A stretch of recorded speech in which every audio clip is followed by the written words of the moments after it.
Alkisah, pada zaman dahulu kala, hiduplah seorang janda bernama Mbok Sirni di sebuah desa kecil.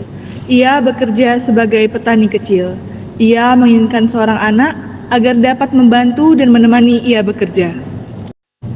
Pada suatu hari, Mbok Sirni pergi ke ladang untuk bekerja bersama para pekerja yang lainnya.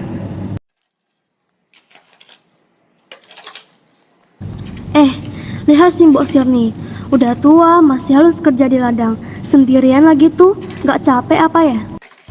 Itulah akibat gak punya anak. Jadi apa-apa cuman bisa sendiri. Kasihan, kasihan. Mbok Sirni yang mendengar perkataan dari tangganya pun hanya bisa terdiam dan melanjutkan pekerjaannya.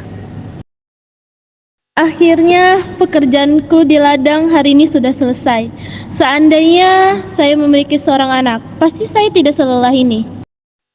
Akhirnya Mbok Sirni pun duduk dan memikirkan ide untuk mencari orang pintar supaya ia cepat mendapatkan momongan. Sehingga suatu hari Mbok Sirni mendatangi sebuah gubuk yang di dalamnya ada dukun yang sangat dipercayai oleh warga sekitar. Permisi, Dok. Iya Mbok, ada keperluan apa ya Mbok? Saya dengar di sini ada dukun sakti. Saya mau cari Mbah Dukun. Apa benar ini rumahnya? Benar Mbok, monggo masuk. Mbak Ayu pun mengarahkan Mbok Sirni ke dalam gubuk untuk menemui Mbah Dukun, dan mereka pun duduk di depan Mbah Dukun. Silahkan duduk Mbok. Nggih, terima kasih, Dok. Mbah, ini ada yang nyariin. Apa yang bisa saya bantu, Mbak? Jadi kedatangan saya ke sini, saya ingin meminta tolong ke Mbah. Bagaimana caranya agar saya cepat mendapatkan momongan? Kamu akan mendapatkan momongan dengan cara mendatangi raksasa di gua sebelah selatan.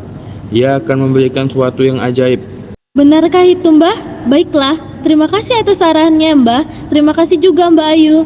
Saya akan segera pergi ke gua sebelah selatan. Sama-sama Mbok, sini saya antarkan keluar. Setelah keluar dari gubuk Mbah Dukun, Mbok Sirni pun segera menuju ke gua sebelah selatan untuk bertemu dengan raksasa. Raksasa!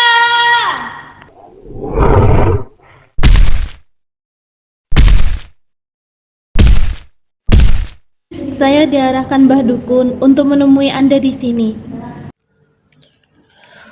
Iya, saya sudah mengetahuinya. Wahai petani kecil, jikalau engkau menginginkan seorang anak, akan kuberikan engkau seorang anak. Akan tetapi dengan syarat, apabila anak itu berusia 6 tahun, harus diserahkan kepadaku. Itu untuk disantap. Apakah sebesar ini syaratnya? Benar, jika engkau tidak dapat memenuhi syarat ini, engkau tidak akan mendapatkan seorang momongan. Baiklah Tuan, saya setuju dengan persyaratan itu. Ini biji mentimun, rawatlah biji ini di ladangmu.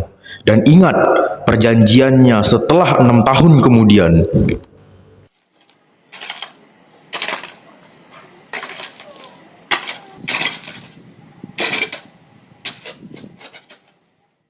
Dua minggu kemudian, mentimun tumbuh menjadi sangat besar dan berkilau.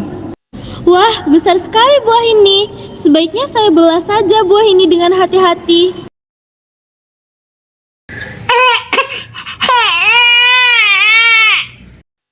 Wah, cantik sekali kamu, Nak. Mulai sekarang, ibu akan memanggilmu Timun, Mas, karena kamu berasal dari timun yang berwarna emas. Lihat Simbo, anak siapa itu bersamanya? Entah tuh, palingan pakai duit beli dari orang lain. Iya juga sih, udah janda, jelek, hidup lagi. Nggak mungkin juga kan punya anak. Iya tuh, kasihan juga gak bisa punya anak sendiri. Ya gitulah kehidupan orang miskin. Suami pun nggak punya. 6 tahun kemudian, Timun Mas tumbuh menjadi gadis jelita yang rajin membantu ibunya. Bu, saya pergi mencari kayu bakar dulu ya. Hati-hati ya, Nak. Jangan lama-lama di luar. Pulangnya jangan terlalu malam, nanti kamu tersesat. Baik ibu, setelah mendapatkan kayu bakar, saya akan segera pulang. Beberapa saat kemudian, datanglah raksasa untuk menagih janji Mbok Sirni. Hahaha, wahai petani kecil, saya datang ke sini untuk menagih janjimu 6 tahun. Cepat serahkan anak itu. Sekarang saya sangat ingin memakan seorang anak. Mbok Sirni pun ketakutan. Ia pun berusaha mengulur janjinya. Begini tuanku, saya punya saran. Maukah Anda datang ke sini 2 tahun kemudian? Saya yakin, bila semakin dewasa, anak ini pasti semakin enak untuk disantap. Bagus juga saranmu. Baiklah, saya akan datang ke sini 2 tahun kemudian untuk menagih janjimu. Suatu malam, Mbok Sirni bermimpi. Agar anaknya dapat selamat, ia harus menemui Mbah Dukun. Paginya, ia langsung pergi menemui Mbah Dukun. Timun Mas, ibu akan pergi untuk beberapa hari. Bila kamu lapar, ibu sudah menyiapkan nasi dan ikan asin di dapur. Jangan kemana-mana ya nak, tetap di rumah. Ibu mau kemana? Bolehkah saya ikut? Maaf anakku, kamu tidak dapat ikut bersama ibu. Kamu harus menjaga rumah kita. Baiklah ibu. Keesokan harinya, Yuni, yaitu teman dari Timun Mas, datang ke rumah Timun Mas untuk mengajaknya bermain bersama. Halo Timun Mas, kamu sendirian ya di rumah? Iya nih Yun, ibu saya mendadak pergi untuk beberapa hari. Oh, kalau begitu ayo kita main keluar. Ayo Yun, tetapi di sekitar rumah saja ya, saya harus menjaga rumah ini. Boleh, kita main peta umpet aja yuk. Ayo.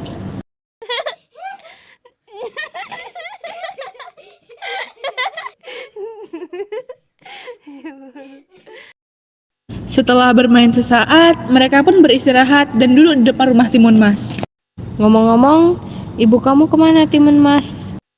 Saya juga kurang tahu Yun, sepertinya ibu saya menyembunyikan sesuatu. Sesuatu? Maksudnya Timun Mas? Tidak tahu juga Yun, firasatku bilang begitu. Oh alah, begitu.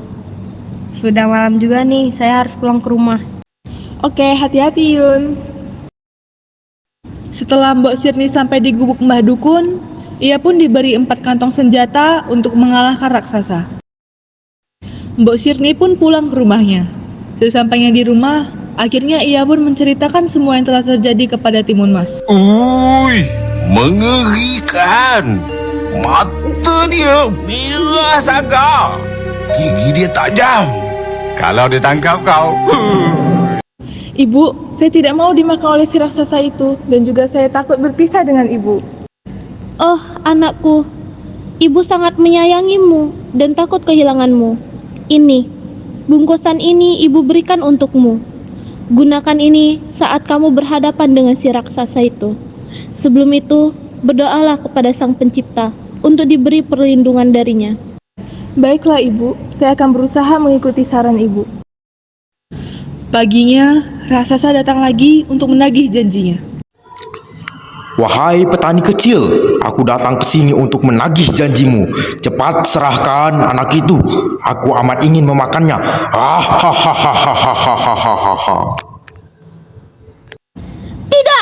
Tidak akan saya serahkan anak saya. Anakku, Timun Mas, cepat lari lewat pintu belakang rumah kita. Baiklah ibu. Dasar penipu. Raksasa pun mengejarnya. Timun Mas pun teringat akan bungkusannya. Maka dilemparnya bungkusan satu persatu. Sungguh ajaib, senjata pertama membuat hutan menjadi ladang mentimun yang amat lebat buahnya. Raksasa pun memakannya, tapi buah timun itu malah menambah energi raksasa. Lalu Timun Mas melempar senjata kedua. Dalam sekejap, tumbuhlah pohon-pohon bambu yang sangat tinggi dan tajam. Dengan kaki yang berdarah-darah, raksasa terus mengejarnya. Timun Mas pun membuka bungkusan garam dan menaburkannya. Seketika, hutan pun menjadi lautan luas. Dengan kesakitannya, raksasa dapat melewatinya.